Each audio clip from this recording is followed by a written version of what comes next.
So guys, जैसा कि हमने पिछले एपिसोड में देखा कि किन्नान के अटैक की वजह से केन भी पूरी तरह से घायल हो गया था और उसे विश्वास नहीं हो रहा था कि किन्नान ने उसे हरा दिया। फोर्थ एल्डर ने उसे बताया था कि किन्नान बॉडी टेम्परिंग के फर्स्ट लेवल पर पहुंच गया है, जिससे किन भी हैरान हो गया था। फोर्थ एल्डर ने उसे वहां से भेज दिया था और किन्नान भी अपनी टेम्परिंग पिल्स लेकर अपने रूम में चला गया था। वो पिल्स को खाने की कोशिश कर रहा था, पर उसकी मार्शल स्पीड पिल्स की एनर्जी को एब्जॉर्ब कर रही थी। किन्नान ने अपनी डिवाइन बैटल स्पीड को एक्टिवेट करके उसे बहुत सारी पिल्स एब्जॉर्ब करवा दी थी, जिसकी वजह से उसकी मार्शल स्पीड 7th ग्रेड पर अपग्रेड हो गई थी। तियान ने किन्नान को थंडर शॉट टेक्निक दी थी और हार्ड ट्रेनिंग करने के लिए कहा था। किन्नान कुछ ही वक्त में बॉडी टेम्परिंग के 3rd लेवल पर पहुंच गया था। फोर्थ एल्डर ने किन्नान को लोंगहू माउंटेन्स का मैप दिया था और किन्नान वहां जाने के बारे में सोच रहा था। फिर अब हम किन्नान को देखते हैं, वो रात में जियो किंग के साथ लोंगहू माउंटेन की तरफ जाने की तैयारी कर रहा था, लेकिन जियो किंग को काफी डर लग रहा था। वो किन्नान से पूछती है, क्या तुम सच में इतनी रात को अकेले वहां जाना चाहते हो? किन्नान कहता है कि तुम्हें फिक्र करने की जरूरत नहीं है, मैं हमेशा रात को अकेले प्रैक्टिस करने के लिए जाता हूँ, मुझे कोई भी प्रॉब्लम नहीं होती और तुम्हें भी कोई कुछ नहीं कहेगा। जियो किंग अपने मन में एक इमेजिनेशन बनाती है जिसमें वो रात को फॉरेस्ट में अकेली होती है और बहुत सारे वुल्फ उसे घेर लेते हैं, जिससे जियो किंग बहुत ही ज्यादा डर जाती है। वो एक वुल्फ उस पर अटैक करने लगता है, पर किन्नान वहां आकर जियो किंग को बचा लेता है और उसे लेकर वुल्फ से दूर भाग जाता है। ये सब इमेजिन करके जियो किंग कहती है कि हम दोनों फॉरेस्ट में गए और वहाँ खतरनाक बीस्ट ने हमारे ऊपर अटैक कर दिया, तो हम क्या करेंगे?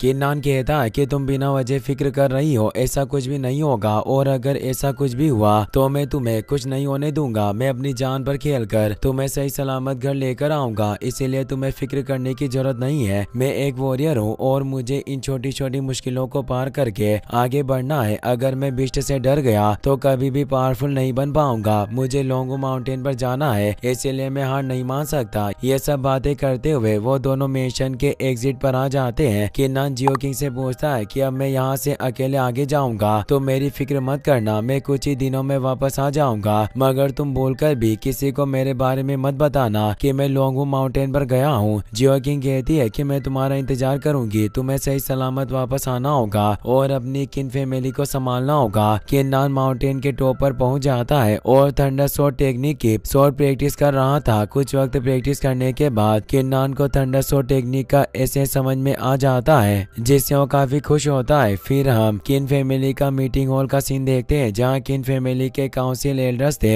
एक एल्डर तियान से पूछते हैं कि किन फैमिली में बहुत वक्त से मीटिंग नहीं हुई है, तो अब आखिरकार ऐसा क्या हो गया है जिसके लिए तुमने हमें सबको रात में मीटिंग के लिए बुला लिया? तियान कहता है कि मुझे एक खास चीज के बारे में बात करनी है, इसीलिए मैंने काउंसिल के 4 एल्डर्स को यहाँ बुलाया है। मैं अपने बेटे किन्नान को किन फैमिली की तरफ से 800 बॉडी टेम्परिंग पिल्स देना चाहता हूँ ताकि वो अपनी प्रैक्टिस पर फोकस कर सके। मैंने सोचा था कि पिल्स देने के ऑर्डर पर साइन करने से पहले मैं तुम सबको इस बारे में बता दूं। 800 पिल्स के बारे में सुनकर सारे एल्डर हैरान हो जाते हैं। एक एल्डर कहते हैं कि तुम्हें कैसी बातें कर रहे हो, आखिरकार हम सिर्फ किन्नान को प्रैक्टिस के लिए 800 टेम्परिंग पिल्स कैसे दे सकते हैं? इतनी सारी पिल्स सिर्फ एक स्टूडेंट को देना ठीक नहीं होगा। दूसरे एल्डर कहते हैं कि अगर हम 800 पिल्स किन फैमिली के सारे स्टूडेंट्स को दें तो उनकी मदद से वो आराम से 1 साल तक प्रैक्टिस कर सकते हैं। तियान की बात सुनकर किन फैमिली के ग्रेट एल्डर किन तिएबा को भी काफी गुस्सा आता है। वो तियान से कहता है कि किन्नान की मार्शल स्पीड सिर्फ 1st ग्रेड की है, तो उसे 800 टेम्परिंग पिल्स देने से क्या फायदा होगा? अगर हमने तुम्हारी बात मानकर उसे पिल्स दे भी दी तो दूसरे स्टूडेंट्स हमारे खिलाफ हो जाएंगे। वो हमसे पूछेंगे कि किन्नान में ऐसी क्या खास बात है जो उसे इतनी आसानी से ज्यादा पिल्स दी जा रही है। इस तरह हमारी फैमिली के लोग आपस में फाइट करेंगे और हमारी फैमिली बर्बाद हो जाएगी। तियान कहता है कि तुम सही कह रहे हो, मैं किन्नान को इतनी ज्यादा पिल्स नहीं दे सकता, तो मैं उसे 500 टेम्परिंग पिल्स दे देता हूँ, इससे लोगों को ज्यादा प्रॉब्लम नहीं होगी। किन तिएबा कहता है कि मेरा बेटा चांगकोंग तुम्हारे बेटे से ज्यादा पावरफुल है और तुम्हारा बेटा किसी भी काम का नहीं है, पर फिर भी तुम उसे हर महीने 10 टेम्परिंग पिल्स देते हो। इसके लिए मैंने तुम्हें कभी भी मना नहीं किया, लेकिन अब तुम अपनी पोजीशन का फायदा उठा रहे हो। तुम कुछ भी कर लो पर मैं तुम्हें इतनी सारी पिल्स किन्नान को नहीं देने दूंगा।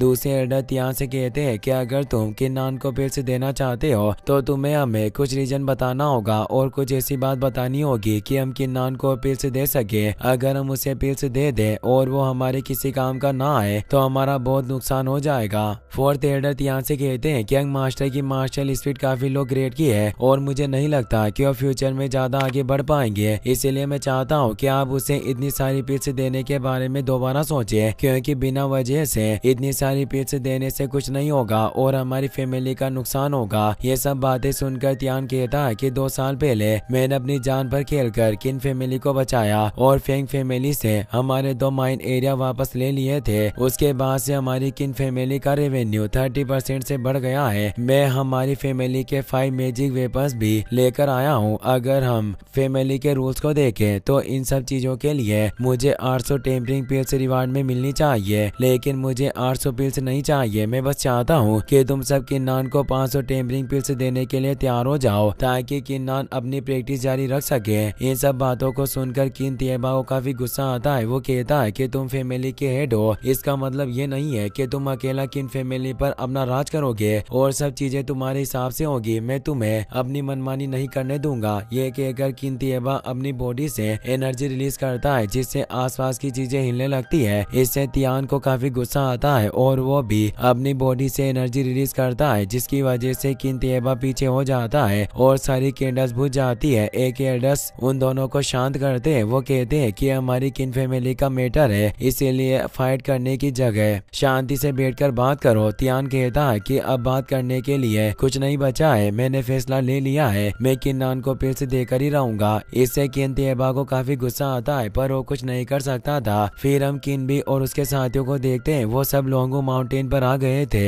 एक साथी कहता है कि मैंने अपनी आंखों से देखा था कि किन्नान इसी तरफ आया था, पर अब मुझे समझ में नहीं आ रहा है कि वो कहाँ चला गया। दूसरा मेंबर कहता है कि किन्नान की वजह से हमें डिसिप्लिन कोर्ट में 1 महीने तक सजा भुगतनी पड़ी। अगर अब वो मुझे यहाँ मिल गया तो मैं उसे जिंदा नहीं छोड़ूंगा। हम सब मिलकर उसे सबक सिखाएंगे। किनबी कहता है कि तुम्हें फिक्र करने की जरूरत नहीं है, अगर वो हमें यहाँ मिल गया तो हम उसकी हालत खराब कर देंगे। अगर वो हमें नहीं भी मिला तो भी कोई बात नहीं, क्योंकि स्पिरिचुअल एनर्जी पुल की स्पिरिचुअल एनर्जी के साथ कल्टिवेशन करने के बाद हम बहुत स्ट्रॉन्ग बन जाएंगे और वो हमारा मुकाबला नहीं कर पाएगा। हम आसानी से उसे सबक सिखा सकते हैं, बस तुम्हें थोड़ा इंतजार करने की जरूरत है। ये सब बातें करते हुए वो तीनों आगे बढ़ जाते हैं। फेंग फैमिली की यंग मास्टर फेंग जू एक पेड़ पर बैठकर उनकी बातें सुन लेती है। वो कहती है कि इसका मतलब वो खबर सही थी, किन फैमिली के मेंबर्स सच में यहाँ आए हैं। किन भी कहता है कि अगर अभी हमें किन्नान मिल गया तो हम उसे बहुत पीटेंगे और हमें यहाँ से भगा देंगे। उसका साथी कहता है कि हम ऐसा नहीं कर सकते, अगर किन्नान ने वापस जाकर फैमिली के हेड को हमारे बारे में बता दिया तो हम मुसीबत में पड़ जाएंगे और वो हमें सजा देंगे। इससे बचने के लिए हम क्या करेंगे? दूसरा साथी कहता है कि तुम सही कह रहे हो, हम इस तरह किन्नान को नहीं पीट सकते। हम तीनों मास्क पहन लेते हैं जिससे किन्नान को हमारे बारे में पता नहीं चलेगा और हम अपना काम भी पूरा कर लेंगे। तभी फेंगजू उनके सामने आ जाती है। उसे देखकर किनबी और उसके साथी घबरा जाते हैं। वो अपनी स्वॉर्ड उसकी तरफ कर देते हैं। फेंगजू काफी ब्यूटीफुल थी और वो मुस्कुरा रही थी, इसीलिए किनबी और उसके साथी अपनी स्वॉर्ड नीचे कर लेते हैं। किनबी पूछता है कि तुम कौन हो और इस माउंटेन पर क्या कर रही हो? तुम्हारा यहाँ अकेले आना ठीक नहीं है। यह कहकर वो फेंगजू को टच करने लगता है। फेंगजू कहती है कि मैं फेंग फैमिली से आई हूँ। ये बात सुनकर किनबी डर जाता है। वो फेंगजू को टच नहीं करता और उससे दूर हो जाता है। तभी फेंगजू का साथी तोशी वहाँ जाते हैं और अपने एक ही पंच में किनबी और उसके साथी को दूर गिरा देते हैं। उन्हें देखकर किनबी को फेंगजू के बारे में पता चल जाता है। वो कहता है कि तुम बॉडी टेम्परिंग के 4th लेवल पर पहुंच गए हो। फेंगजू कहती है कि तुमने मेरे बारे में पता लगा लिया, पर तुम्हें इसके लिए कोई रिवार्ड नहीं मिलेगी, बल्कि मैं तुम्हें सजा दूंगी। किनबी कहता है कि क्या तुम हमें मारकर हमारी किन फैमिली के खिलाफ वोट शुरू करना चाहती हो? फेंगजू कहती है कि कुछ दिनों में एक डिजास्टर होने वाला है जिससे तुम्हारी किन फैमिली भी नहीं बच पाएगी, तो तुम्हारे खिलाफ वोट शुरू करने में क्या प्रॉब्लम है? ये कहकर वो अपनी हेवी स्वॉर्ड से किनबी पर अटैक कर देती है, लेकिन तभी किन्नान वहां जाता है। वो अपनी स्वॉर्ड के एक ही अटैक में फेंगजू को पीछे कर देता है। किन्नान के अटैक की वजह से फेंगजू के हाथ कांपने लगते हैं। किन्नान कहता है कि मैं किन फैमिली का मेंबर हूँ और मैं किसी आउटसाइडर्स को हमारी फैमिली के लोगों को मारने नहीं दे सकता। इसी के साथ ये एपिसोड यहीं पर खत्म हो जाता है। गाइस, अगर आपको वीडियो पसंद आया हो तो इस वीडियो को लाइक करने के साथ साथ चैनल को सब्सक्राइब जरूर कर लेना।